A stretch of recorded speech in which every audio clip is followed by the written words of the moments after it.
Good morning, it's me, Kenny Polcari, your host of the party, and today is Thursday, September 7th, 2023. And what is it that you need to know? Well, the economic data suggests that prices are rising, and so therefore stocks are falling. Gigi bans iPhones at work in some agencies across China, and Apple stock gets whacked. Treasury yields rise, the dollar is up, oil is flat, gold is up slightly. And there's more Fed speak that creates more confusion. And what do we have for dinner tonight? We're having the Sicilian Swordfish. It's simple to make, but it's always good at this time of year.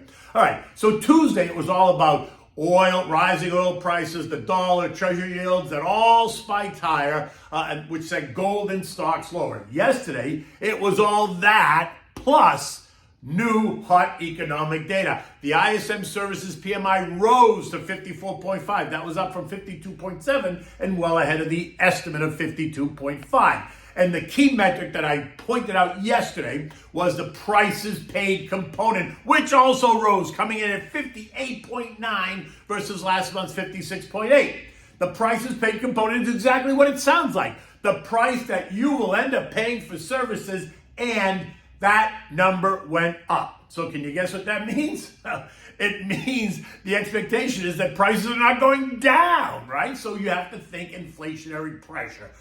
Couple that with the increase in the PMI component along with the rise in new orders, and you get a sense that inflation is getting ready to rear its ugly head again while the economy continues to churn along, right?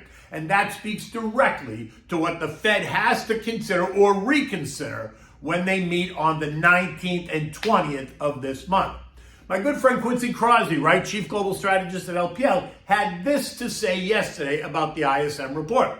Unfortunately, the prices paid component moved in the wrong direction, similar to the higher prices paid that we saw in the manufacturing report. This is certainly not good news for a data-dependent Fed. Now, to be fair, the Fed's beige book, though, told a different story. It suggested that the economy and jobs slowed in July and August, and that there is an expectation of an easing in wage pressures. Okay, there, I said it. I don't believe it, but I did the right thing, and I reported on both sides. Now, you have to decide whether you believe it or not. In addition, we heard from Boston Fed President Susie Collins, who suggested that they need to be patient and that further tightening may still be required, while former St. Louis Fed President Jimmy Bullard said that the Fed should pencil in at least one additional rate hike this year. Again, just right of center and still a little bit hawkish, but maybe just a little bit less so. But in my mind, what I heard was still a little bit hawkish.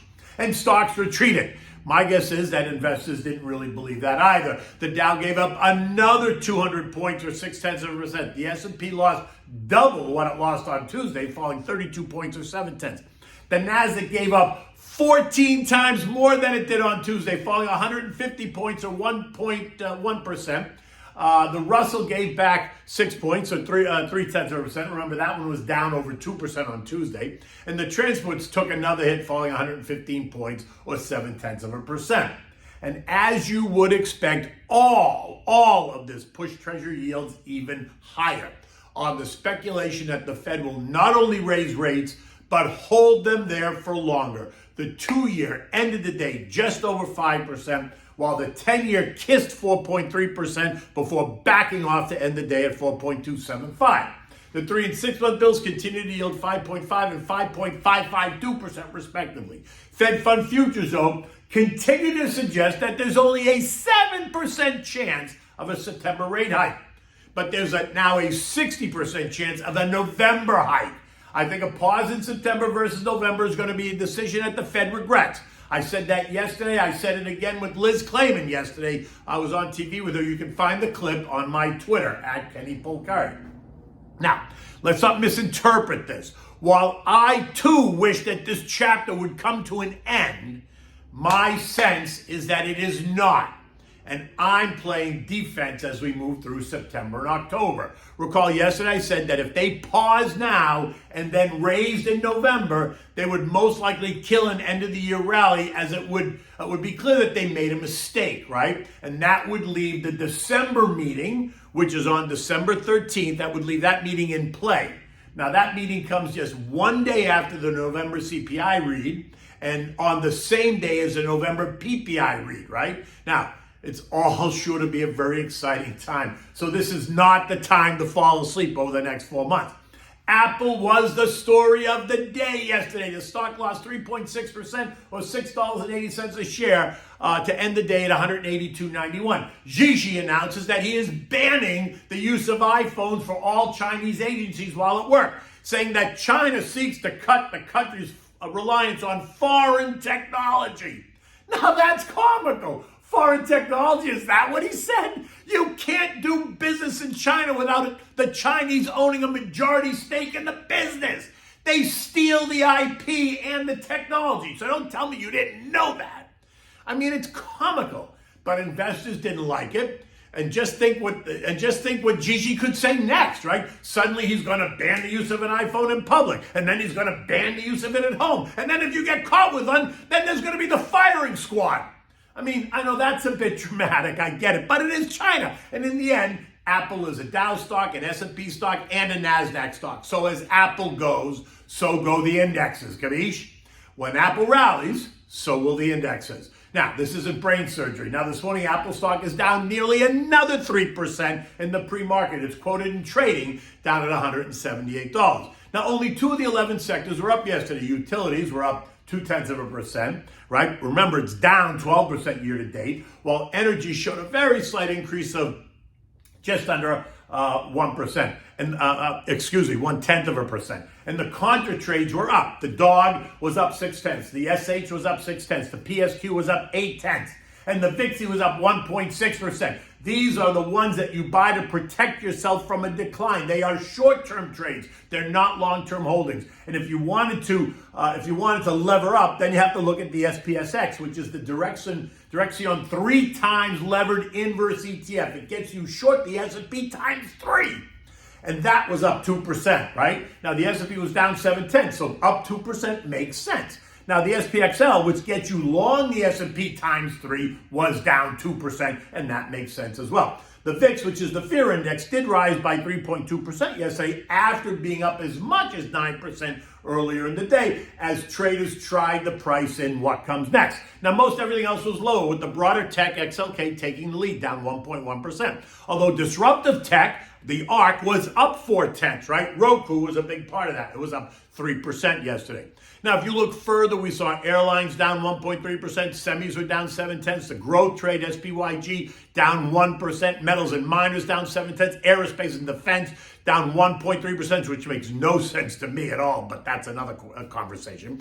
Coal and natural gas names down 2%, cybersecurity down 3%, robotics and automation down 0.5%. This morning, we're seeing European markets all churning around the flat line, right, after having been under pressure earlier this week. Investors there are waiting for the Eurozone revised second quarter GDP as well as the unemployment rate across the zone.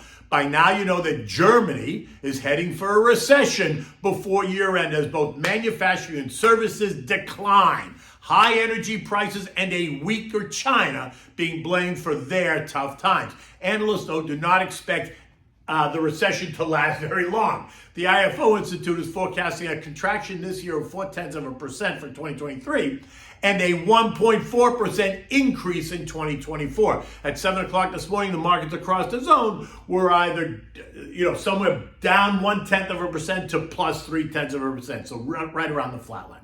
U.S. futures this morning are down again. The Dow down 20. The Dow down 20, the S&P down 17, the NASDAQ down 115, and the Russell's down 4. Expect Apple to continue to put pressure on the indexes unless, of course, we find some bargain hunters that begin to scoop it up.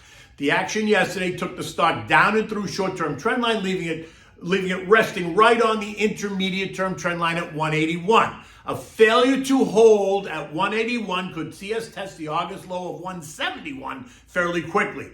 The long-term trend line is down at 163.77. So just so you know, while I do not think that is at risk, more news out of China could cause an emotional reaction, which will provide long-term buyers with a very early Christmas present. At $163 for Apple, I would back up the truck, but that's me. You do you. Oil is trading at $87. Gold's trading at $19.44. And the dollar index is up another 12 cents at 104.99, having broken out of the June high and is now testing the March 8th high. Remember, a higher dollar suggests higher rates. Just saying. The S&P ended the day at 44.65, down 32 points. Like I've been saying, a pullback should not be a surprise to anybody. We remain in the 43.50, 44.65 trading range with the path of least resistance at the moment is lower, not higher. The FOMC meeting will continue to create volatility in the week ahead, so proceed with caution. Understand that if the market comes under pressure, all the high-flying sectors you know are going to be the first ones to get shot. Don't go chasing the names or sectors that are stretched. You're going to get your opportunity just a bit later as they retreat, right? As per my Apple comment. Now, build some boring in the portfolio and don't worry about it. Don't stress. Stay focused. Give me a buzz. I'm happy to talk about it. Remember, this is a long game and there's always an opportunity somewhere. Okay. So what are we having for dinner tonight? Well, it's kind of the end of summer, but it's still warm out. You can still use the grill. You do all that stuff. So we're going to have the Sicilian Swordfish, which is a dish I love because I do love swordfish. And so I like to use this one every once in a while because it's just different, right? It comes from that island that just sits off the tip of the boot of Italy called Sicily. For this, you need raisins, green olives, capers, pinoli nuts. You need tomatoes, garlic, onion, salt, and pepper, olive oil. And then, of course, you need the swordfish. This dish is easy to make. It's going to tease your senses. It's going to tickle your palate. It only takes about, 20 minutes to prepare and 20 minutes to cook. Just enough time for you to be able to set the table, pour the wine, light the candles, put on the music, and dim the lights. Okay, so first you want to start by soaking the raisins in warm water. That needs about a half an hour, so get that started and let that soak. After about a half an hour, drain them and just set them aside. Now, preheat your oven to 400 degrees. Also light your grill. Season the swordfish with salt and pepper and some lemon juice. Heat some olive oil in a saute pan, put it on medium-high. You want to saute in that pan the diced onion and the crushed garlic until it's soft, right? Don't burn it, it's 5 to 8 minutes or so. Then you're going to add the raisins, the diced tomatoes, the chopped olives, no pits, right? And the capers, like 1 tablespoon. Now, if you like capers, you can add more, but don't add too much because it will overpower the dish. Reduce that heat to a simmer and then just cover it, stirring it occasionally for about 15 minutes or so. Now, you want to get your grills all nice and hot, clean it off with the brush. You want to grill the swordfish quickly, just enough to sear it so that it takes on the grill marks on both sides, right? Flip and repeat so you get the sear marks on both sides, and then take it off, place it in a baking dish. Now, take the fish, take that tomato and raisin sauce, pour it all over the fish, and then put it in the oven and bake it for, 10 or 15 minutes until the steaks are firm. Again, depending on how thick the steak is, right? Now, when you present this dish on a warm plate, serve with a large mixed green salad, some red onions, cucumbers, scallions, grape tomatoes, maybe some fresh mutts, always works well. Dress this with salt and pepper, oregano, a splash of fresh lemon juice, and some olive oil. Make it a clean dressing for the salad because there's lots of flavor in the swordfish in the dish, so you don't want to overpower it as usual. You could enjoy this with a chilled glass of either rosé because it's still officially summertime, or a chilled white wine, and my favorite, Pinot Grigio Santa Margherita. In any event, it's going to be a beautiful day here in Florida. It is Thursday, so there's one more trading day in the week, and let's just see how it goes if Gigi should make any more comments about Apple. In any event, until tomorrow, take good care.